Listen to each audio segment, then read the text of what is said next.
Hey guys, कैसे हैं आप लोग। मैं हैप्पी मांगा टीवी पर आप लोगों का स्वागत करता हूं। आप इस चैनल पर पहली बार आए हैं तो प्लीज वीडियो को लाइक जरूर करिएगा और चैनल को सब्सक्राइब करके बेल आइकन को क्लिक करना मत भूलिएगा। तो लास्ट पार्ट में हम लोगों ने देखा था मेडिकल डिबेट के समय एल्डरली दर्द में करारते हुए लीजियन और प्रोफेसर लिन को हॉल में लेकर आते हैं, जहाँ सबको लीजियन की हकीकत के बारे में पता चलता है और फिर मुंह उन दोनों का इलाज करता है, पर उनकी लाइफ अब पूरी तरह से बर्बाद हो चुकी थी। फिर हॉस्पिटल के बाहर यूनियन वो से मिलती है, जहाँ वो उसे बताती है कि वो एक स्ट्रीट रेसिंग में कम्पीट कर रही है, जिसके लिए वो कार मॉडिफिकेशन करवाना चाहती है और ये उसके लिए बहुत ज्यादा जरूरी है। पर वो इस बार भी यूनियन को मना कर देता है और वहाँ से चला जाता है। पीछे खड़ी यूनियन ये देख कर रोने लगती है और मुझसे बोलती है, अगर आप इसे मॉडिफाई नहीं करेंगे तब भी मैं वहाँ पर जाऊंगी। मुझे पता है किसी को मेरी परवाह नहीं है, किसी को फर्क नहीं पड़ता अगर मैं मर भी जाऊँ तो। पर वो यूनियन को इग्नोर करते हुए वहाँ से डॉर्मेट्री आ जाता है और अपने रूम में बैठकर लीजियन और प्रोफेसर लिंक से एब्जॉर्ब की हुई एनर्जी को कल्टीवेट करने लगता है। और वही क्वांटी और बॉक्स बैठकर गेम खेल रहे होते हैं। तभी मो को बाइजाओ का कॉल आता है। बाइजाओ मुझसे पूछता है कि यूनियन आपके साथ है, वो आपको देखने गई थी पर फिर वहाँ से वापस नहीं आई। ये सुनकर मो को यूनियन की वो बातें याद आती है जिनसे मो थोड़ा सा घबरा जाता है और जल्दी से क्वांटी को पकड़कर स्ट्रीट रेसिंग की लोकेशन पूछता है। क्वांटी मुझसे कहता है मुझे छोड़ दो वरना मैं आउट हो जाऊंगा।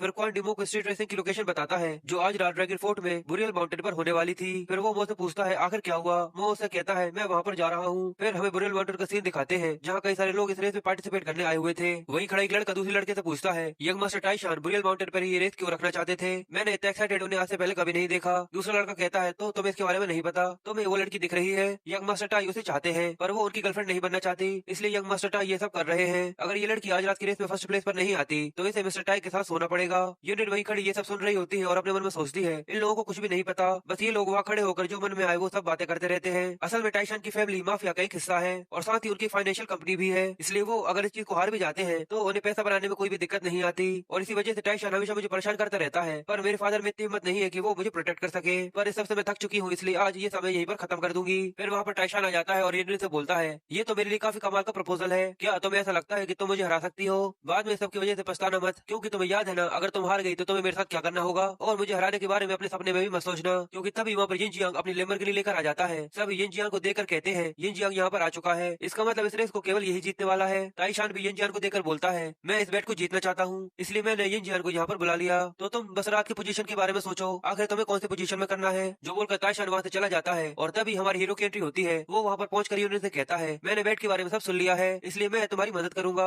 ये देखकर यूनियन बहुत ज्यादा खुश होती है और यिन जियांग मुझसे बोलता है क्या तुम्हें पता है मैं कौन हूँ, फिर भी तुम इस रेस में फर्स्ट प्लेस के लिए मुझसे कम्पीट करना चाहते हो, क्या तुम्हें इतनी हिम्मत है कि तुम मुझे हरा सको। वो उससे बोलता है मुझे नहीं पता तुम कौन हो, पर फर्स्ट प्लेस में तो मैं ही आऊंगा। जिनजियान कहता है तुमने बहुत बड़ी बातें कर ली, पर तुम इस रेस को हारने के बाद रोने मत लगना। और ताइशन उन लोगों की बहस को देखकर अपने एक आदमी से मुंह की इन्फॉर्मेशन निकालने का बोलता है। फिर रेस स्टार्ट हो जाती है और यान जियान और मुंह दोनों ही फर्स्ट प्लेस के लिए एक दूसरे के साथ कम्पीट कर रहे होते हैं। फिर रेस में आ गए यान जियान मुंह को छोटी उंगली दिखाते हुए बोलता है मैं तुम्हें स्टार्ट पर दिखाऊंगा कि प्रोफेशनल कौन होता है, तुम घर जाओ और खूब प्रैक्टिस करो, पर कभी भी यहाँ पर आकर हीरो बनने की कोशिश मत करना। तभी मूवी सोचता है मुझे इसको अपने रियल स्किल्स दिखाने होंगे, जो सोचकर वो अपनी स्पीड बढ़ाता है और यान जियान के आगे निकल जाता है। सब ये देखकर काफी ज्यादा हैरान होते हैं क्योंकि मुंह की कार में नाइट्रोजन बूस्टर्स लगे हुए थे। ये देखकर ताइशन यिन जियान से बोलता है तुम्हें इस लड़के को जल्दी से हराना होगा वरना कभी भी ड्रैगन फोर्ट में आने की हिम्मत मत करना। ताइशन इतना बोलता ही है पर तभी मुंह यान जियान की कार के सामने अपनी कार लगा देता है, जिससे यान जियान की कार का बैलेंस बिगड़ जाता है और वो इस रेस से बाहर हो जाता है। और मुंह वहाँ से जल्दी निकल कर रेस को कम्प्लीट करने लगता है और सब ये देखकर बातें करने लगते हैं 3 साल से रह रहा चैंपियन देखो किस तरीके से हार गया,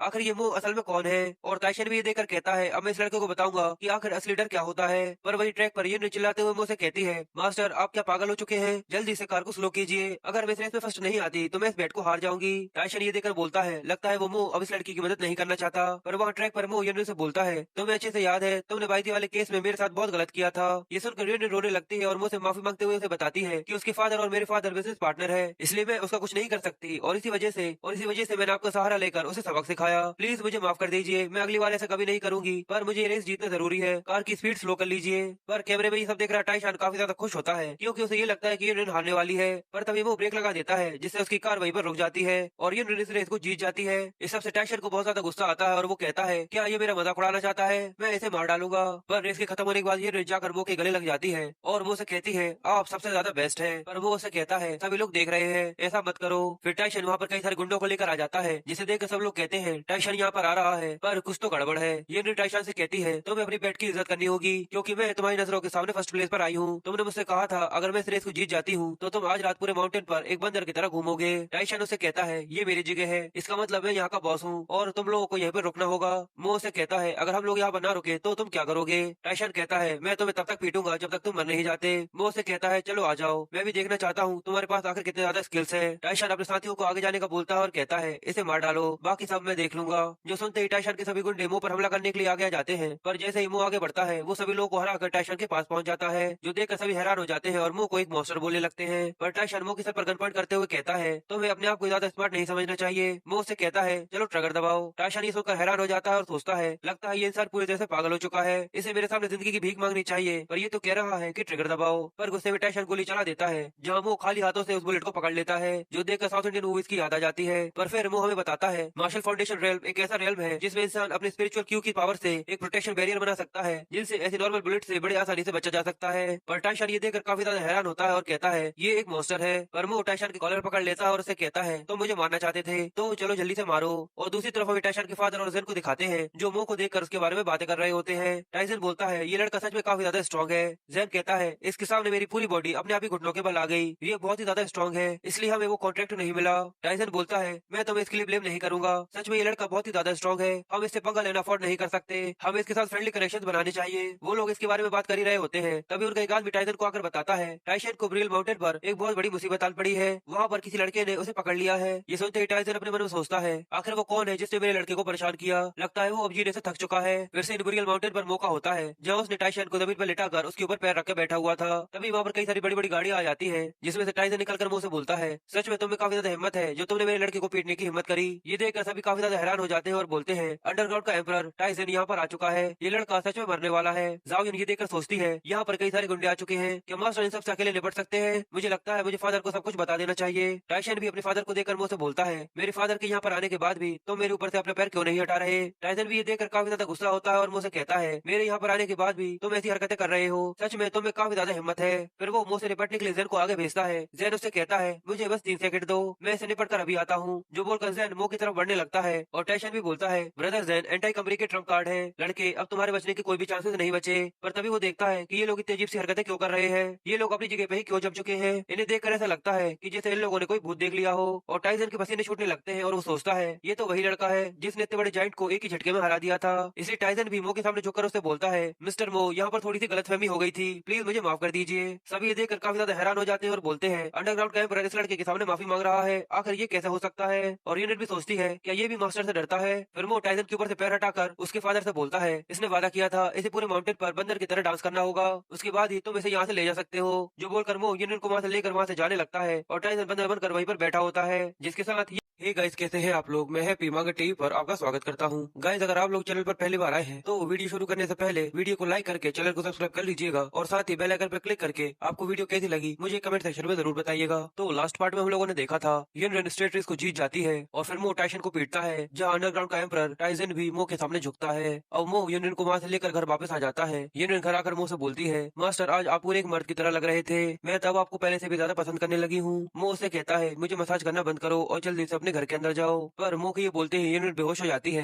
मो यूनियन को चेक करता है और देखता है कि उसकी बॉडी पूरी तरह से बर्फ की तरह ठंडी हो गई है, इसलिए मो जल्दी से यूनियन को अंदर ले जाता है और बेड पर लेटाकर सोचता है एक इंसान की कीमत बहुत ज्यादा प्रीशियस होती है, मैं इसे खून अफोर्ड नहीं कर सकता।